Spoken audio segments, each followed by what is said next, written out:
नमो भगवते वासुदेवाय। ॐ अज्ञानतिमिरन्धस्य ज्ञानाञ्जनशलाकया चक्षुरुन्मीलितं येन तस्मै श्रीगुरुवे नमः। श्रीचैतन्यमनोभीष्टं सदा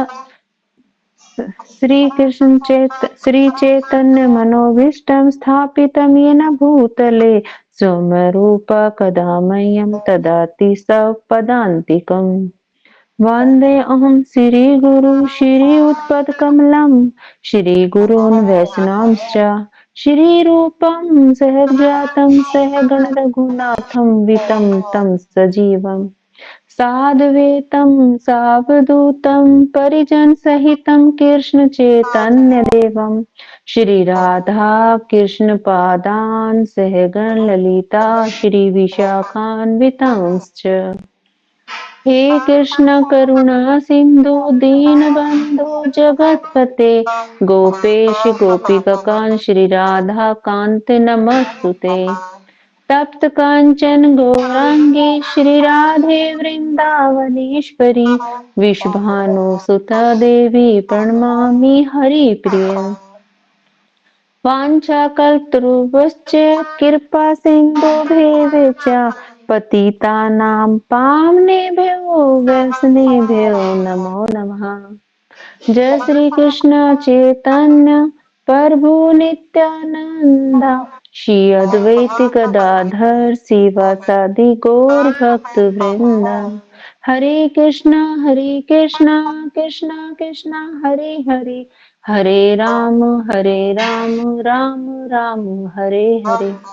नमो विष्णुपदाय कृष्णपृष्ठाय भूतले श्रीमते भक्ति वेदांत स्वामिनीति नामिने। नमस्ते सरस्वती देवे गौरवाणी प्रचारिणे निर्विशेष शून्यवादी पाश्चात्य देशतारिणे।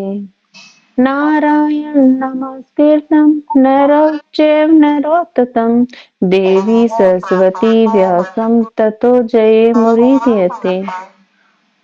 नष्प्रायेषु भद्रेषु नित्यभागवत सेवया भागवतम् उत्तम श्लोके भक्ति भवति निष्ठ की।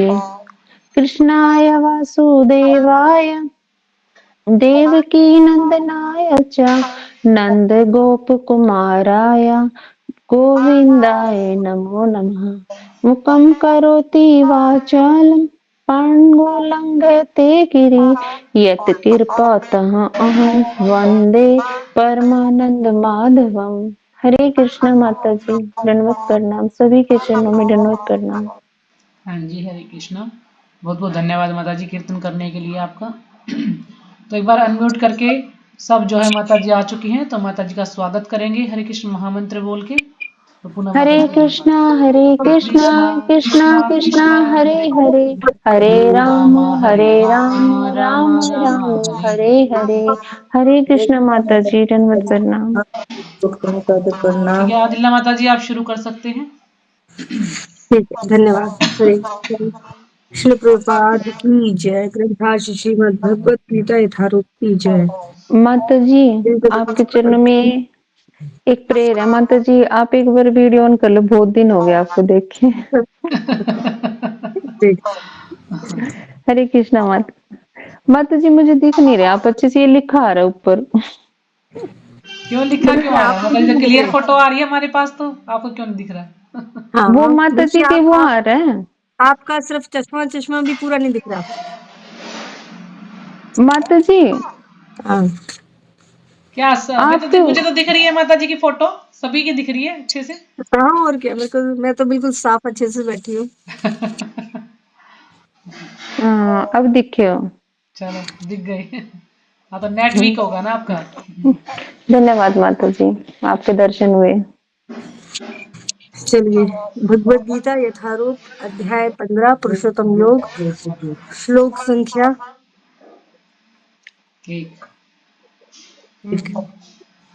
उसके बाद श्री भगवान उवाच ऊर्ध्वमूलमधः शाखम् अश्वत्थं प्राहुरव्ययम् छन्दांसि यस्य पाणानि यस्तं वेद स वेद्वित् श्रीभगवानुवाच ऊर्ध्वमूलमधः शाखम् अश्वत्थं प्राहुर्व्ययम् छन्दांसि यस्य पाणानि यस्तं वेद स वेद्वित् श्रीभगवानुवाच ऊर्ध्वमूलमधः शाखम् अश्वत्थ प्राहुर्व्ययम् छन्दांसि यस्य पर्णानि यस्तं वेद स वेद्वित् श्री भगवान वाच भगवान ने कहा ऊर्ध्व मूलम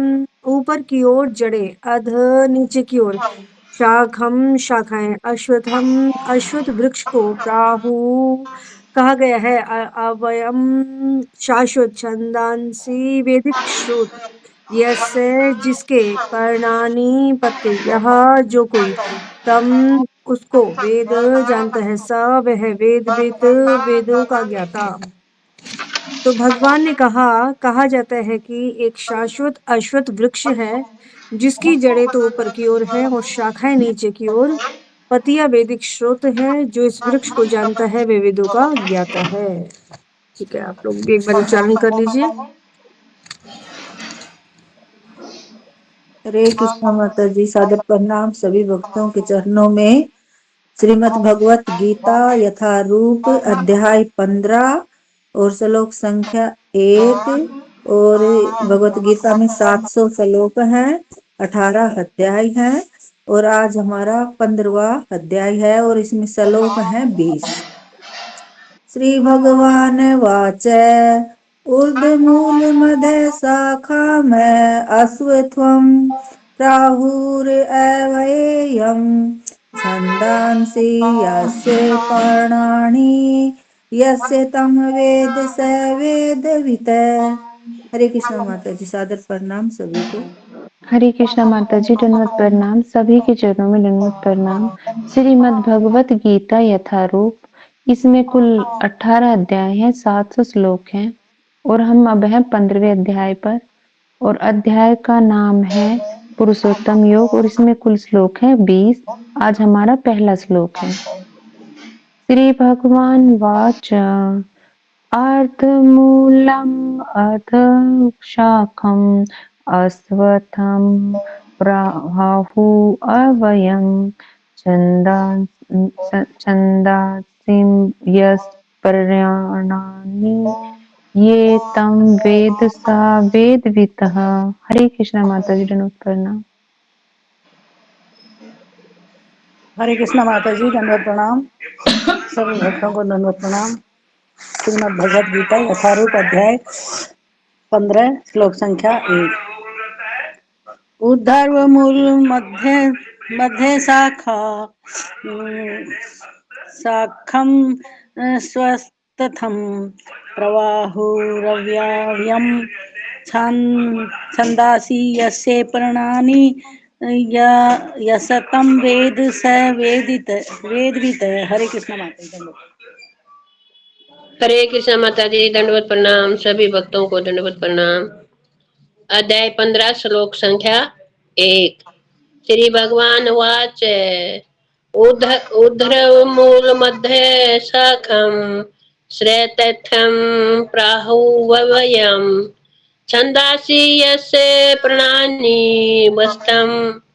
यस्तं वेद स वेदविता। हरे कृष्णा।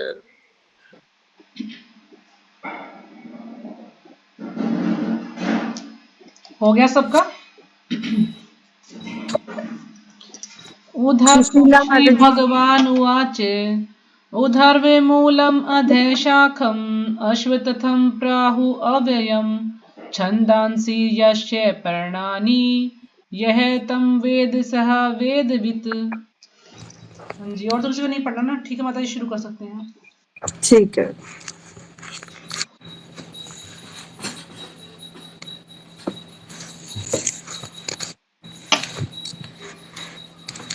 तो ये है इस अध्याय का नाम है पुरुषोत्तम योग। तो यहाँ पर भगवान कह रहे हैं कि एक शाश्वत अश्वत्थ वृक्ष है, जिसको वट वृक्ष भी कहा जाता है, जिसकी जड़ें ऊपर की ओर हैं, शाखाएं नीचे की ओर होती है, और इसकी जो पत्तियां हैं वो वैदिक स्रोत है, और जो इस वृक्ष को जानता है वह वेदों का ज्ञाता है। तो हम प्रभुपाद के तात्पर्य के माध्यम से समझेंगे कि ये वृक्ष है क्या।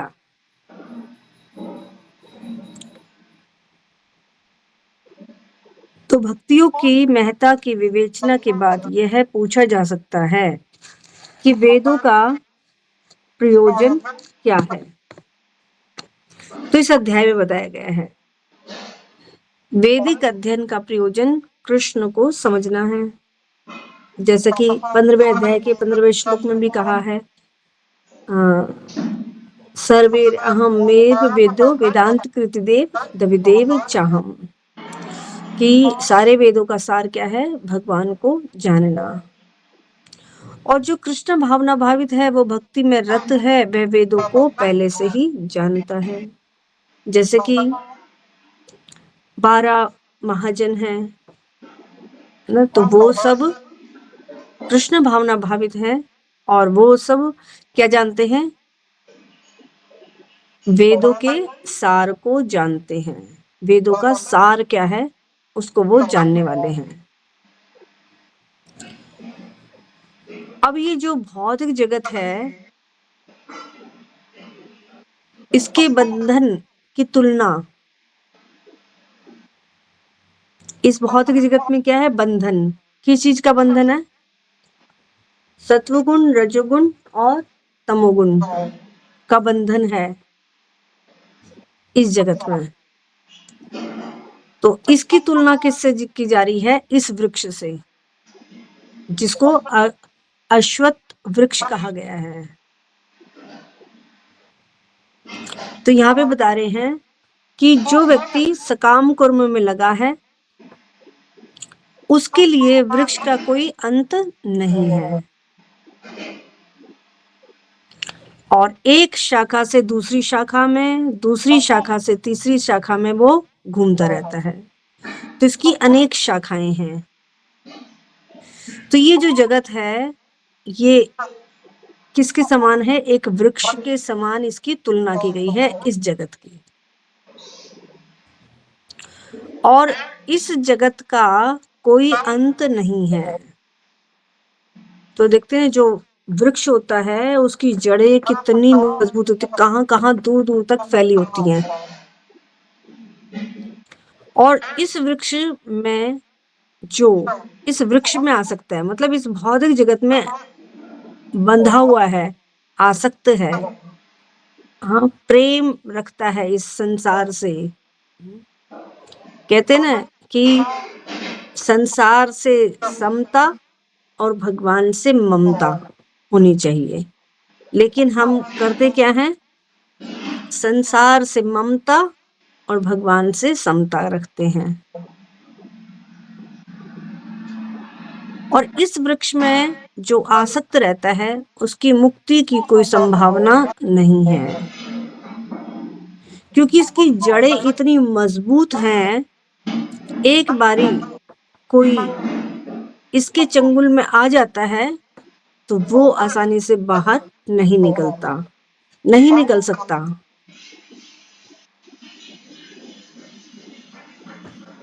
कई बारी आप लोगों ने देखा होगा कि अफ्रीका के जो जंगल के वृक्ष होते हैं, उसकी जो जड़ें होती हैं वो जंगल में आने वाले कोई व्यक्ति को भी पकड़ लेती है और उसको अपने कब्जे में, अपनी जो उसकी जो जड़ें है ना, उसमें उसको बेल की तरह बांध लेती है और उसको पूरा निचोड़ करके उसको मार देती है। जैसे बेल होती है ना, ऊपर चढ़ती है, ऐसे वो बेल यूं जाती हैं उसके पीछे पीछे, उसकी टांगों को पकड़ लेती है, उसके पूरे के लिपट जाती है। कई बार देखा होगा आपने, देखा है कभी आपने ऐसे अफ्रीका की ऐसी वृक्ष की जड़ें हैं, वो जो जंगल में कोई अगर व्यक्ति चला गया ना, अफ्रीका के जंगलों में अगर कोई चला गया, तो वहाँ की वो जो वृक्ष की जड़ें हैं ना, वो उसको छोड़ेंगी नहीं। वो ऐसे यूँ आती हैं और यूँ पाँव में लिपट करके पूरे शरीर में लिपट जाती है और उसको मार देती हैं। तो ऐसी ही है ये इस जगत की जड़ें, इस जगत का जो वृक्ष है, एक बारी जो इसके चंगुल में आ जाता है, वो आसानी से छूट नहीं सकता। जैसे भगवान कहते हैं इसके बारे में, इस भौतिक जगत के बारे में क्या कहते हैं, मम माया, मेरी माया है ये, मैंने इसको रचा है, मैंने इसको बनाया है। मम माया दुरत्यया, बहुत दुष्कर है ये, इससे पार जाना अत्यंत कठिन है ना। देवी होशा गुणमयी, मेरे द्वारा बनाई है ये, तीनों गुणों से बनी हुई जो ये माया है, देवी ईशा गुणमयी, मम माया दुरत्यया, तो लेकिन बहुत कठिन भी है ये, दुष्कर है। तो उसके लिए इस वृक्ष का कोई अंत नहीं है, यह एक शाखा से दूसरी शाखा, तीसरी में घूमता रहता है। इस जगत रूपी वृक्ष का कोई अंत नहीं है, और जो इस वृक्ष में आ सकते हैं उसकी मुक्ति की कोई संभावना नहीं है।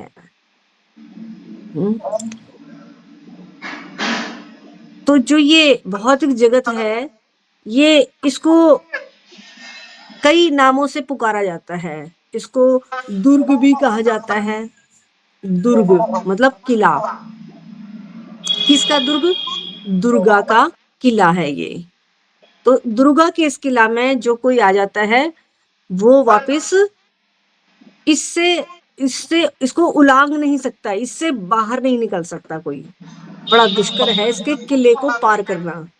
हाँ? क्योंकि इस किले की मालकिन कौन है? दुर्गा देवी, है ना। और जेलर भी कहा जाता है इसको। जेल है ये, कारागार भी कहा जाता है। तो कई नाम दिए गए हैं इस भौतिक जगत के। तो एक नाम और दिया जा रहा है यहाँ पे, अश्वत्थ वृक्ष भी इसको कहा जा रहा है। तो इसकी जो शाखाएं हैं, इसकी जो शाखाएं हैं वो सकाम कर्म है। हाँ, इसमें भी और विश्लेषण से बताएंगे। तो क्या कह रहे हैं, उसके लिए मुक्ति की कोई संभावना नहीं है अगर कोई इस वृक्ष में आसक्त होता है तो। और वैदिक स्रोत जो आत्मोन्नति के लिए हैं, वे ही इस वृक्ष के पत्ते हैं। और इस वृक्ष की जड़ें ऊपर की ओर बढ़ती हैं, क्योंकि वे ब्रह्मांड के सर्वोच्च लोक से प्रारंभ होती हैं। क्योंकि वे ब्रह्मांड के सर्वोच्च लोक से शुरू होती हैं इसकी जड़ें, है ना। जैसे बताया ना, इस वृक्ष की जो जड़ें हैं वो ऊपर से आती हैं। इसकी जड़ें ऊपर की ओर बढ़ती हैं, क्योंकि वे इस ब्रह्मांड के सर्वोच्च लोक से प्रारंभ होती है। और जहां पर ब्रह्मा स्थित है, यदि कोई इस मोह रूपी अविनाशी वृक्ष को समझ लेता है तो वह इससे बाहर निकल सकता है। हाँ, ये वृक्ष कैसा है? मोह रूपी है, मोह में डालने वाला है, मोहित करने वाला है। और कैसा है? अविनाशी। अविनाशी वृक्ष को समझ लेता है, मोह रूपी अविनाशी वृक्ष को समझ लेता है, तो वह इससे बाहर निकल सकता है। एक बारी संसार के जो दुर्ग है, इसकी जो मालकिन है, उसका क्या कार्य है, वो कैसे कार्य करती है, वो कैसे प्रताड़ित करती है, कैसे लोगों को बांध के रखती है, ये गुत्थी एक बारी पता चल जाए ना, तो फिर कोई इसमें फंसना नहीं चाहेगा।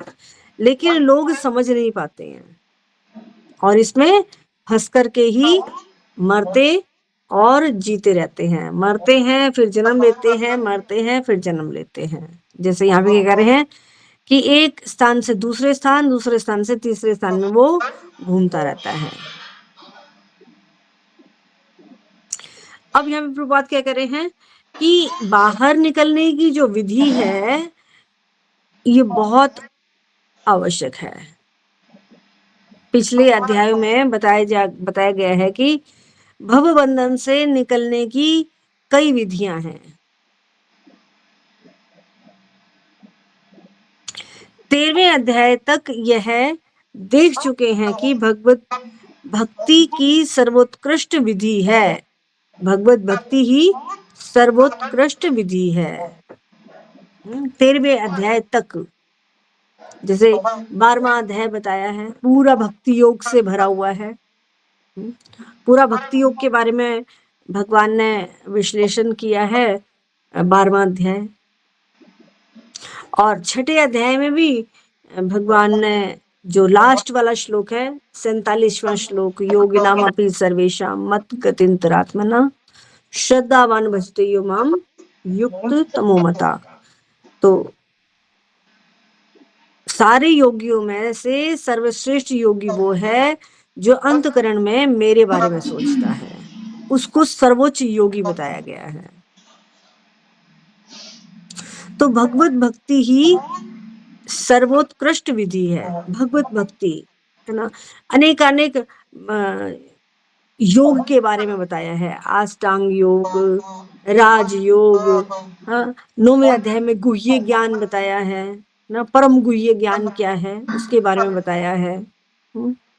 लेकिन फिर बाद में भक्ति योग के बारे में बताते हैं कि इन सारी विधियों में से ज्ञान योग, ध्यान योग, अष्टांग योग, कितने प्रकार के योग हैं, लेकिन उन सब में से सर्वश्रेष्ठ क्या है? भक्ति योग। चैतन्य चरितामृत में भी क्या कहते हैं? भुक्ति मुक्ति सिद्धि कामी सकलई अशांत। भुक्ति जो भोगना चाहते हैं इस संसार को। हरे कृष्ण माता जी बीच में बोलने के लिए। माता जी ये दूसरे पैराग्राफ में इसका वैदिक स्रोत जो आत्म तृप्ति के लिए है, इसका मतलब माता जी क्या होगा? वैदिक अध्ययन का प्रयोजन कृष्ण को जानना है। वैदिक स्रोत कहाँ लिखा है? माता जी उसकी मुक्ति की कोई संभावना नहीं है। अच्छा, हाँ, इस जगत रूपी वृक्ष का कोई अंत नहीं है और इस वृक्ष में जो आ सकता है उसकी मुक्ति की कोई संभावना नहीं है। इस भौतिक जगत में बंधन की तुलना अश्वत्थ वृक्ष की गई है। जो व्यक्ति सकाम कर्मों में लगा है उसके लिए इस वृक्ष का कोई अंत नहीं है। वे शाखा से कहाँ लिखा है वो? हरे कृष्णा, जो ये लाइन पढ़ी ना आपने कि मुक्ति की संभावना नहीं, से जो नीचे वाली लाइन है वैदिक स्रोत जो आत्म उन्नति के लिए है, ये वाला वैदिक पूछ रही स्रोत जो आत्म उन्नति के लिए है। वैदिक स्रोत का मतलब वैदिक ज्ञान। वेदों का जो ज्ञान है, वेदों का ज्ञान क्या बताता है? वेदों का ज्ञान में वैसे तो बहुत सारी चीजें हैं। वेदों के ज्ञान में आप वो भी देखोगे, इतनी अलंकारिक भाषा में उसको प्रस्तुत किया गया होता है कि व्यक्ति भगवान को तो उसमें पहचान ही नहीं पाता, भगवान को तो ढूंढ ही नहीं पाता। मतलब एक प्रकार से ढूंढना पड़ता है उसमें, क्योंकि वेद में इतना सुंदर तरीके से बातों को वर्णन करके बताया गया है कि वो भगवान कहते कि मतलब है वो भगवान के जानने के लिए ही है, लेकिन उनको ना जान करके वो जो वेदों की जो अलंकारिक भाषा है ना उसमें फंस करके रह जाता है। मतलब ऐसे ऐसे अनुष्ठान उसके अंदर बता रखे हैं कि ये अनुष्ठान करने से तुम्हें इसकी प्राप्ति होगी, वो प्राप्ति होगी। अब जिसमें जिसमें लाभ मिलता हो ना उसको लोग ज्यादा पकड़ते हैं, क्योंकि अब कुछ लोग कहते हैं ना भक्ति, अरे भक्ति हम क्यों करें, क्या मिलेगा उससे, पहले हमें उसका बेनिफिट तो बताओ। पहले लोग बेनिफिट जाना चाहते हैं, लाभ बताओ क्या लाभ होगा, है ना। लाभ को जानना ज्यादा चाहेंगे, लाभ को ज्यादा समझना चाहेंगे, क्या लाभ है इससे, हम क्यों करें इसको। है ना, क्योंकि कुछ भी करने से पहले जब तक उसके लाभ के बारे में नहीं पता चलता, व्यक्ति उस कार्य को करता नहीं है। क्योंकि हर एक व्यक्ति को क्या चाहिए? लाभ चाहिए, और लाभ से जो बन जाता है उसके लिए वही कर्म सकाम कर्म बन जाता है, और सकाम कर्म उसको बांधने वाला होता है।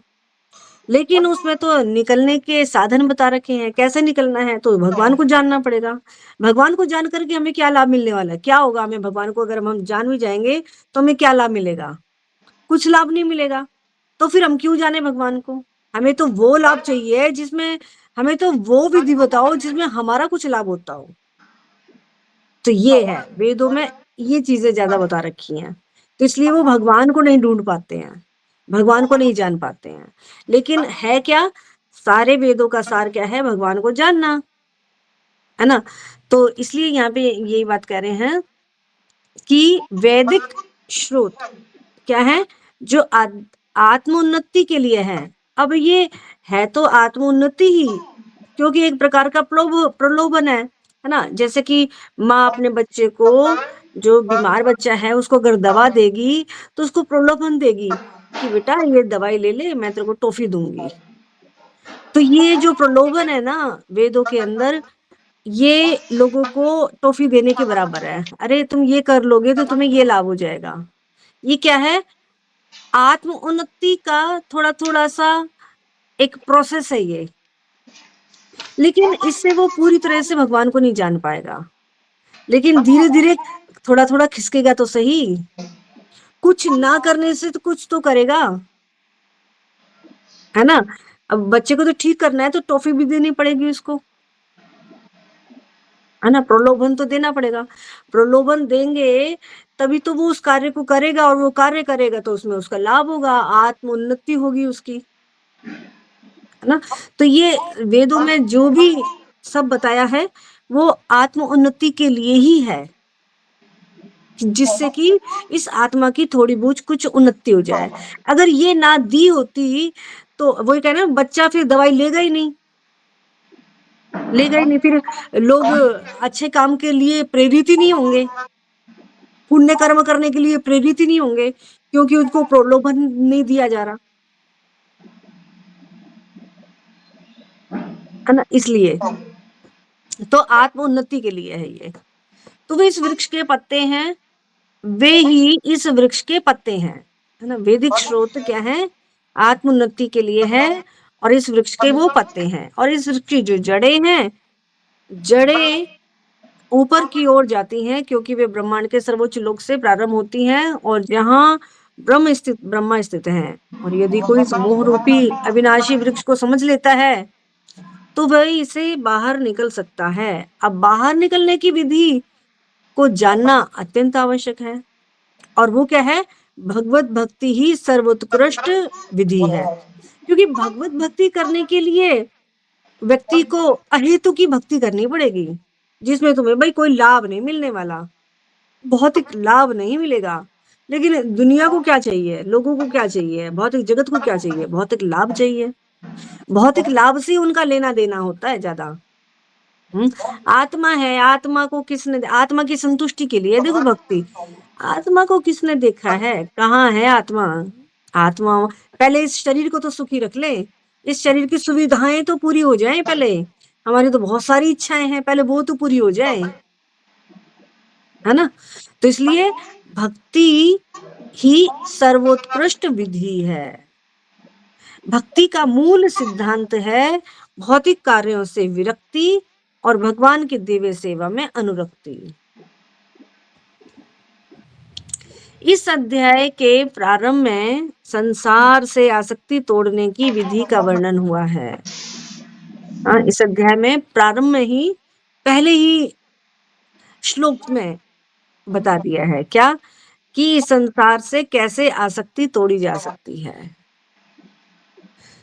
और पूरा विस्तार से बताएंगे। ये तो खैर प्रभुपाद जी का तात्पर्य है, इसी में सारी बात नहीं आ जाएगी, वो आगे के में बताएंगे, पूरा खोल करके बताएंगे कि भी क्या है ये सब। इस वृक्ष को कोई जान जाएगा तो वो विरक्त हो जाएगा और भगवत सेवा में अनुरक्त हो जाएगा।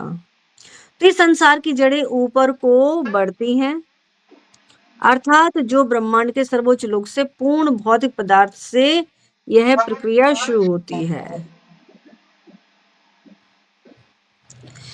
और वहीं से सारे ब्रह्मांड का विस्तार होता है। इसमें अनेक लोक उनकी शाखाओं के रूप में हैं, अनेक लोक हैं ऊपर, है ना, ब्रह्मा लोक से लेकर के जन लोक, तप लोक, स्वर्ग लोक, कितने सारे लोक हैं। तो ये सब क्या है, उनकी शाखाएं के रूप में है। हाँ, अब ये समझ लो, ये जो पूरा ब्रह्मांड है ना, 14 भुवन, है ना, ये सब क्या है, एक वृक्ष के समान है और इस वृक्ष की शाखाएं हैं और पत्तियां क्या है, इसके वैदिक स्रोत हैं और इसके फल जीवों के कर्मों के फल हैं। इसमें जो फल लगते हैं वो क्या है, जीवों के कर्मों के फल। जीव जैसा कर्म करता है वैसा फल पाता है, वो इसके फल है, जिसको वो उन फलों को खाता है। अब वो फल क्या है, वो है धर्म अर्थ काम मोक्ष। यही करता है ना कर्म, जीव का कर्म यही है ना, या तो धर्म कमाएगा या फिर अधर्म करेगा, दोनों में से एक काम करेगा। धर्म कमाएगा तो उसको अर्थ की प्राप्ति होगी, अर्थ मिलेगा तो फिर अगर उसको ज्ञान होगा तो वो उसको सही कार्य में प्रयोग करेगा, और अगर ज्ञान नहीं होगा तो उसको कामनाओं में, अपनी इच्छाओं में खर्च करेगा। और फिर जब काम से भी इच्छाएं पूरी होने के बावजूद भी वो सेटिस्फाई नहीं होगा, असंतुष्ट बना रहेगा, तो फिर वो मोक्ष की ओर भागेगा। ये है, ये पूरा प्रोसेस है। इस पूरा प्रोसेस होने में एक जन्म की बात नहीं है, ये कई जन्म लग जाते हैं। धर्म का आचरण करते करते करते करते कई जन्म लग जाते हैं। फिर कहते हैं अरे किसी को तो बिना कुछ किए ही धन की प्राप्ति हो गई। अरे इसने पिछले जन्म में कुछ धर्म किया होगा, कुछ धर्म किया है तभी तो इतना अर्थ इसको मिल गया, इतना पैसे परिवार में जन्म हो गया जहां पर पैसा ही पैसा है, उसको कुछ करने की जरूरत ही नहीं है। कुछ इसने ऐसा पुण्य कर्म किए होंगे, धर्म के आचरण किए होंगे, कई दान दक्षिणाएं पहले से इसने दी होंगी, तो जो अब लौट करके इसके पास वापस आ गई हैं, अर्थ मिल गया इसको। अब जब मिल गया तो इसका वो उपयोग भी कर सकता है कि अब मैं भरपूर मात्रा में, मेरे को कब कमाने की जरूरत नहीं है, मैं बैठ करके अब भगवान का भजन करूं। लेकिन उस अर्थ को उसको पता नहीं होता कुछ कि मेरे को इस धन को कहाँ लगाना है, कितना मैंने इसको धर्म से कमाया था, और लेकिन ज्ञान ना होने के कारण उसको अगले जन्म में वो अपनी तृप्ति में लुटा रहा है। अब तृप्ति में लुटा रहा है तो इंद्रिय तृप्ति में लुटा रहा है उसको, लेकिन फिर उससे भी उसको कुछ संतुष्टि नहीं होती है, तो फिर वो मोक्ष की ओर भी भागता है। फिर धर्म अर्थ काम मोक्ष, ये क्या है, जीव के कर्मों के फल हैं, ये पुरुषार्थ हैं, ये 4। और 5वां पुरुषार्थ भी बताया है, भगवत प्रेम, भगवान के प्रति प्रेम उत्पन्न कर लेना, ये 5म पुरुषार्थ कहलाता है। तो इस वृक्ष में ऐसे, इस संसार में ऐसे वृक्ष का जिसकी शाखाएं नीचे की ओर हों और जड़ें ऊपर की ओर हों, तो कोई अनुभव नहीं है। किंतु बात कुछ ऐसी है कि ऐसा वृक्ष जलाशय के निकट पाया जाता है, उल्टा नजर आता है वो। तो हम देख सकते हैं जलाशय के तट पर उगे वृक्ष का प्रतिबिंब जल में पड़ता है, तो उसकी जड़ें ऊपर तथा शाखाएं नीचे की ओर दिखती हैं। दूसरे शब्दों में यह जगत रूपी वृक्ष आध्यात्मिक जगत रूपी वृक्ष का प्रतिबिंब मात्र है। अब देखिए, ये जो वृक्ष है ना, ये वृक्ष कहीं दिखाई नहीं देता, ये वृक्ष कहाँ पे है, असल में ये वृक्ष है कहाँ, ये वृक्ष है आध्यात्मिक जगत में, आध्यात्मिक जगत का वृक्ष है ये अश्वत्थ वृक्ष। और इस वृक्ष की छाया ये भौतिक संसार है, ये भौतिक संसार क्या है, उस जलाशय के समान है जिसमें आध्यात्मिक जगत का वृक्ष यहाँ पर उल्टा नजर आ रहा है। जैसे उदाहरण पर नदी के किनारे एक वृक्ष उल्टा नजर आता है, ठीक ऐसे ही ये जो अश्वत्थ वृक्ष है ये उसका उल्टा है। किसका? आध्यात्मिक जगत का। आध्यात्मिक जगत का प्रतिबिंब, उसकी छाया दिख रही है यहाँ पर, उल्टी नजर आ रही है सब कुछ वहां पर भी सेम, लेकिन किस रूप में है? भगवत रूप में है। लेकिन इस संसार में उल्टे रूप में है, सब कुछ उल्टे रूप में है।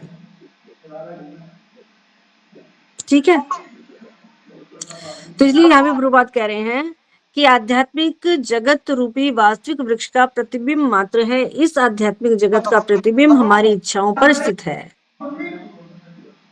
जिस प्रकार वृक्ष का प्रतिबिंब जल में रहता है, इच्छाएं ही इस प्रतिबिंबित भौतिक प्रकाश में वस्तुओं के स्थित होने का कारण है। इच्छाएं ही इस प्रतिबिंबित भौतिक प्रकाश में वस्तुओं का स्थित होने का कारण है। जो व्यक्ति इस भौतिक जगत के बाहर निकलना चाहता है, उसे वैश्लेषिक अध्ययन के माध्यम से इस वृक्ष को भली भांति जान लेना चाहिए। कैसे जानेंगे? वैश्लेषिक अध्ययन के द्वारा। वैश्लेषिक अध्ययन भगवान ने कहाँ दिया है? भगवत गीता में ही दिया है। भगवत गीता में कहाँ दिया है? दूसरे अध्याय के अंदर, देहिनो अस्मिन् यथा देहे कुमारम यौवनम जरा तथा देहांतर प्राप्तिम धीरे सदत न मुह्यति। पूरा कितना विश्लेषण से पूरा सांख्य दर्शन समझाया है दूसरा अध्याय भगवान ने। तो जब ये समझ में आने लग जाता है वैश्लेषिक अध्ययन के माध्यम से, इस वृक्ष को भली भांति जान लेना चाहिए। अब देखिए पूरे दूसरे अध्याय से भगवान समझाते हुए आ रहे हैं ना इस वृक्ष की बातों को। तो जो भली भांति जान लेता है, फिर भली भांति जानने का मतलब क्या है? करिष्ये से वचनम तव, कि अब मैं अपना वचन पूरा करने के लिए तैयार हूं। आपने जो मुझे कहा है युद्ध करो, तो वो अब मैं करने के लिए बिल्कुल तैयार हूं। तो ये हो गया भली भांति जान लेना। भली भांति जान लेने पर फिर इस भौतिक जगत के काम कर्मों में जीवात्मा नहीं फंसता। ये करूंगा और इस भौतिक जगत में मैं कुछ आशा रखूंगा, इस भौतिक जगत में मैं अपनी तृप्ति के लिए करूंगा, तो मैं फंसूंगा। भगवान कहते हैं तीसरे अध्याय के 9वें श्लोक में भी कहते हैं, यज्ञार्थार्थ कर्मणोऽन्यत्र लोकोयम कर्म बंधना। कर्म बंधन मिलेगा अगर तुम यज्ञ रूप में मेरे लिए कर्म नहीं करते हो तो तुम्हें बंधन मिलेगा। तो ये सब भगवान बताते आ रहे हैं ना सारा, इस वृक्ष से बाहर निकलने का तरीका क्या है। और वो केवल है भक्ति योग। भक्ति योग का मतलब भगवान के कहे अनुसार बस अपने आप को ढाल लो। भगवान ने ये भी बताया है क्या करना है, भगवान ने ये भी बताया है तुम्हें क्या नहीं करना है। जो नहीं करना है उसको हमें नहीं करना है, और जो करना है उसको हमें करना है। फिर भगवान के हाथ में है। अब हमने अपनी मर्जी से तो नहीं कर रहे ना, अभी हम जो कर रहे हैं हम अपनी मन मर्जी से कर रहे हैं। तो मन मर्जी से करेंगे तो बंधन मिलेगा। जैसे अर्जुन वही कार्य को अपना कर रहा था तो उसको बंधन मिलना था, लेकिन अब भगवान की तरफ से कर रहा है तो उसको कोई बंधन नहीं मिलने वाला। तो भगवान के कहे अनुसार अगर हम उन सब कार्यों को करेंगे तो हम काम करते हुए भी बंधन में नहीं बंधेंगे। क्यों? क्योंकि भगवान क्या कहते हैं कि भगवान कहते हैं ना योगक्षेम वहामयम नहीं, वो कहते हैं सर्वधर्मान परित्यज्य मामेकम शरणम व्रज अहम त्वं सर्व पापेभ्यो मोक्षयिष्यामि मा शुच। मैं तुम्हें बचा लूंगा। भगवान गारंटी दे रहे हैं। भगवान के अनुसार अगर हम जीवन यापन कर लेते हैं तो फिर भगवान गारंटी दे रहे हैं मैं तुम्हें बचा सकता हूं, मैं तुम्हें बचा लूंगा।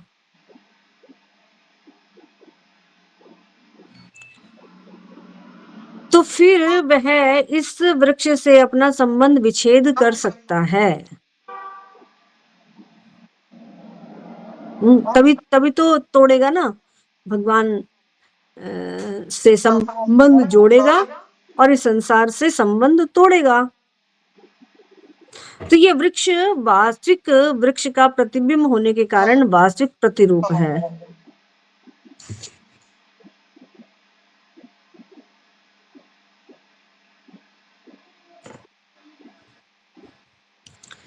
तो यह वृक्ष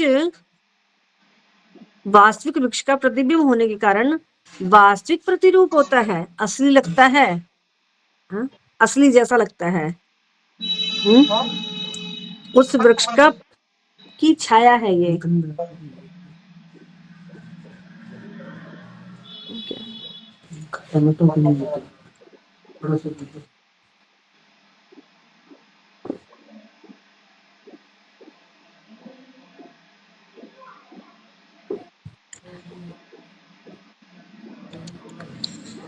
तो आध्यात्मिक जगत में सब कुछ है।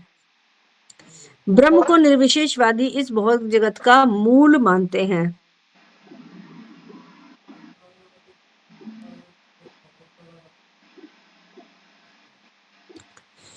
हाँ,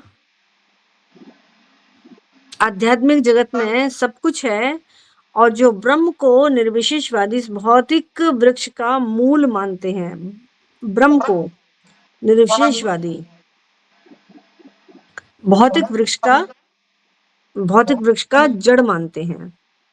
और सांख्य दर्शन के अनुसार इसी मूल से पहले प्रकृति, पुरुष और तब 3 गुण निकलते हैं और फिर 5 स्थूल तत्व जिनको पंच महाभूत कहा जाता है, पृथ्वी, जल, अग्नि, वायु, आकाश, और फिर 10 इंद्रियां और फिर आदि मन। तो इस प्रकार ये सारे संसार को 24 तत्वों में विभाजित करते हैं। तो यद्यपि ब्रह्म समस्त अभिव्यक्तियों का केंद्र है, तो एक प्रकार से यह भौतिक जगत 180 अंश गोलार्ध में है और दूसरे 180 अंश गोलार्ध में आध्यात्मिक जगत है। भौतिक जगत 180 अंश गोलार्ध में है और दूसरे 180 गोलार्ध में आध्यात्मिक जगत है। चूंकि यह भौतिक जगत उल्टा प्रतिबिंब है, अतः आध्यात्मिक जगत में भी इसी प्रकार की विविधता होनी चाहिए। जैसा इस भौतिक जगत में दिखाई देता है, ऐसा ही वहां पर आध्यात्मिक जगत में दिखाई देता है। ऐसी ही विविधताएं हैं, वैरायटियां हैं। और प्रकृति परमेश्वर की बहिरंगा शक्ति है। प्रकृति परमेश्वर की बहिरंगा शक्ति है। पुरुष साक्षात परमेश्वर है और इसकी व्याख्या भगवत गीता में हो चुकी है। प्रकृति, पुरुष और चेतना। प्रकृति क्या है, जिसके बारे में बताया, प्रकृति के 3 गुण, 14वां अध्याय। वो क्या है, जो क्या कहलाती है, बहिरंगा शक्ति। भगवान की बहिरंगा शक्ति है जो 3 गुणों से निर्मित है। प्रकृति के 3 गुण। पुरुष, पुरुष कौन सा है, जो ये 15वां अध्याय है ना। भगवान को पुरुषोत्तम योग कहा जाता है, पुरुषों में उत्तम। ये पुरुषोत्तम योग है। और जो 16वां अध्याय है वो है चेतना। कैसी चेतना है, आसुरी चेतना है या दैवी चेतना है।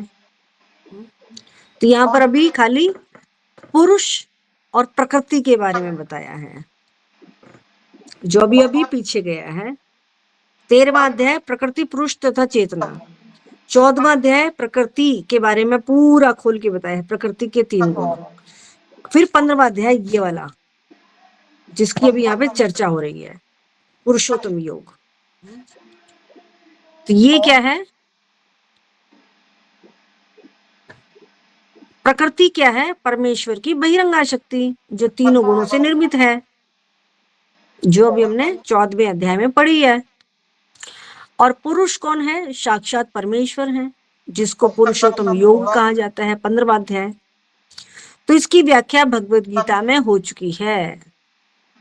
चूंकि यह अभिव्यक्ति भौतिक है, अतः क्षणिक है, प्रतिबिंबिक क्षणिक होता है।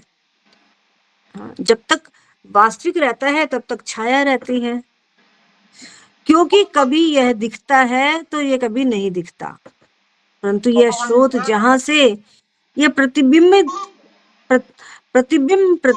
होता है वो शाश्वत है। तो वास्तविक वृक्ष के भौतिक प्रतिबिंब का विच्छेद करना होता है। वास्तविक वृक्ष के भौतिक प्रतिबिंब को हटाना होता है, तभी तो उसको वास्तविक वृक्ष दिखाई देगा, है ना। घना जंगल है, घने जंगल में प्रकाश नहीं दिखता, लेकिन अगर उसमें कोई एक छेद हो, तो वो छेद के माध्यम से वहां पर उस प्रकाश में पहुंच सकता है। तो इसका विच्छेद करना पड़ेगा, इससे बाहर निकलना पड़ेगा, तभी उसको वास्तविक वृक्ष दिखाई देगा। नहीं तो उसको भौतिक प्रतिबिंब का जो ये वृक्ष है यही देखना पड़ेगा, उसको यही दिखाई देगा। तो जब कोई ये कहता है कि अमुक व्यक्ति वेद जानता है, तो इससे समझा जाता है कि वह इस जगत की आसक्ति के से विच्छेद करना जानता है, मतलब इस जगत की आसक्ति को तोड़ना जानता है। जो वेद जानता है, वेद जानना भगवान को जानना है, इसका मतलब उसने भगवान को जान लिया है।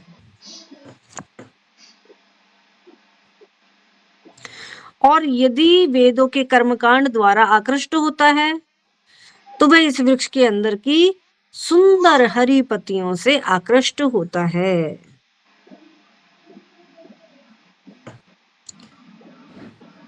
और वेदों के वास्तविक उद्देश्य को नहीं जानता। इसका पूरा विश्लेषण देखिए, मैंने 7 बजे वाली क्लास में भी आप लोगों को एक बारी निकाल के दिखाया था। दूसरे अध्याय का 8वें श्लोक के तात्पर्य में प्रभुपाद ने बताया है, नहीं, दूसरे अध्याय के 41वें श्लोक, 41 है, 42 है, 43 है, कौन सा है? यामी माम पुष्पिताम वाचम, ये वाला श्लोक कौन सा है? ये 41वां है, 42 और 43वां है, दूसरे अध्याय का 42 और 43वां श्लोक है। यामी माम पुष्पिताम वाचम प्रवदन्त्या विपश्चिता वेद वाद रता पार्थ, वेद ना आगे ना, इसमें वेद वाद रता, वेदों के अनुयायी, वेद वाद रता पार्थ नान्यतस्ति वादिना कामात्मान स्वर्गपरा जन्म कर्म फल प्रदाम क्रिया विशेष बहुलामम भोगेश्वर्या गतिम प्रति। इसका हिंदी अनुवाद पढ़ो कमलेश माता जी। माता जी मैं पढ़ूं? से वेदों के उन अलंकारिक शब्दों के प्रति अत्यधिक आसक्त रहते हैं जो स्वर्ग की प्राप्ति, अच्छे जन्म, शक्ति इत्यादि के लिए विविध सकाम कर्म करने की संस्तुति करते हैं। इनके तृप्ति तथा ऐश्वर्यमय जीवन की अभिलाषा के कारण वे कहते हैं कि इससे बढ़कर और कुछ नहीं है। हरे कृष्ण माता, है ना। देखिए, वेदों के अलंकारिक शब्द के प्रति अत्यधिक जो आसक्त रहते हैं, तो वो क्या है? सुंदर सुंदर पतियों के प्रति वो आकृष्ट रहते हैं। फिर आगे देखिए, आगे क्या कह रहे हैं? भोगेश्वर्य प्रसक्ता नाम तया पहत चेतसाम व्यवसायत्मिक बुद्धि समादो न विधीयते। इसका हिंदी अनुवाद पढ़िए। जो हरे कृष्ण माता जी, जो लोग इंद्रिय भोग तथा भौतिक ऐश्वर्य के प्रति अत्यधिक आसक्त होने से ऐसी वस्तुओं से मोहग्रस्त हो जाते हैं, उनके मनों में भगवान के प्रति भक्ति का दृढ़ निश्चय नहीं होता, है ना। भक्ति का दृढ़ निश्चय क्यों नहीं होता? क्योंकि ऐसे लोग वेद को जानते नहीं है, मतलब जो भगवान को नहीं जानते हैं वो फिर इन चीजों के प्रति ज्यादा आकृष्ट रहते हैं, भगवान के प्रति उनका भक्ति में भी कोई दृढ़ विश्वास नहीं होता। अब देखिए 45वां क्या कह रहे हैं? त्रिगुण्या विश्या वेदा वेदा है ना, फिर वेदा है ना इसमें। निर्गुणयो भवार्जुना निर्द्वंदो नित्य सत्वस्थो निर्योगक्षेम आत्मवान। इसका हिंदी एक बार पढ़ो। हरे कृष्ण माता। वेदों में मुख्यतया प्रकृति के तीनों गुणों का वर्णन हुआ है। हे अर्जुन, इन तीनों गुणों से ऊपर उठो, समस्त द्वैतों और लाभ तथा सुरक्षा की सारी चिंताओं से मुक्त होकर आत्मपरायण बनो। हरे हाँ, कृष्ण। अब कैसे आत्मपारायण कैसे बनेंगे उसका उदाहरण यहाँ पे स्पष्ट रूप से दिया गया है। यावान अर्थी उत्पाने सर्वतः संप्लुदोदके यावान सर्वेषु वेदेषु ब्रह्मण्यस्य विजानता। पढ़िए से। इसका माता जी 42 का 46। एक छोटे से कूप का सारा कार्य एक विशाल जलाशय से तुरंत पूरा हो जाता है। इसी प्रकार वेदों के आंतरिक तात्पर्य जानने वाले को उनके सारे प्रयोजन सिद्ध हो जाते हैं। हाँ, तो वेदों के आंतरिक तात्पर्य, इस वेदों का असली उद्देश्य क्या है? भगवान को जानना। और उसी से क्या हो जाएगा? उसी से सब कुछ प्राप्त हो जाएगा, सारा प्रयोजन सिद्ध हो सकता है। लेकिन ये छोटे छोटे कूप क्या है? कर्मकांड विभाग, अनुष्ठान, यज्ञ, हाँ, ये सब क्या है? छोटे छोटे कूप है। ये सोचते हैं कि इससे सारा समय हमें प्राप्त हो जाएगा। इनसे प्राप्त नहीं होने वाला।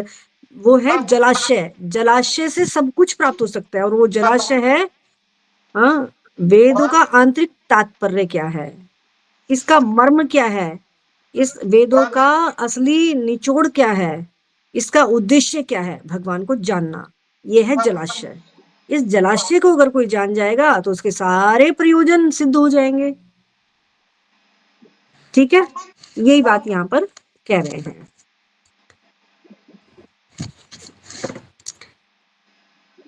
तो भौतिक प्रतिबिंब का विच्छेद करना होता है जब कोई ये कहता है कि अमुक व्यक्ति वेद जानता है, तो इससे समझा जाता है कि वह इस जगत की आसक्ति से विच्छेद करना जानता है। और यदि वह इस विधि को जानता है तो समझिए कि वह वास्तव में वेद को जानता है। जो व्यक्ति वेदों के कर्मकांड द्वारा आकृष्ट होता है वह इस वृक्ष की सुंदर हरी पत्तियों से आकृष्ट होता है और वह वेदों के वास्तविक उद्देश्य को नहीं जानता। वेदों का उद्देश्य भगवान ने स्वयं प्रकट किया है। कहाँ पे?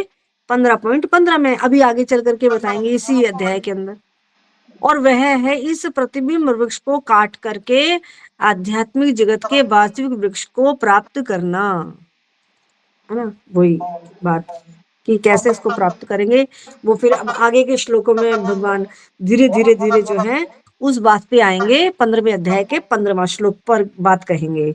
सर्वेर अहमेव वेदो वेदांत कृति देव चाहम। क्योंकि इसको 15वें अध्याय को शुरू करने से पहले भगवान ने यहाँ पर वेद की बात कही है ना। फिर निष्कर्ष देते 15वें अध्याय के 15वें श्लोक में कि सारे वेदों का सार है मुझे जानना। पहले तो उसको समझा रहे हैं पूरा। मैं प्रत्येक जीव के हृदय में असीम हूँ और मुझसे ही स्मृति, ज्ञान तथा विस्मृति होती है। मैं ही वेदों के द्वारा जानने योग्य हूँ। निसंदेह मैं वेदांत का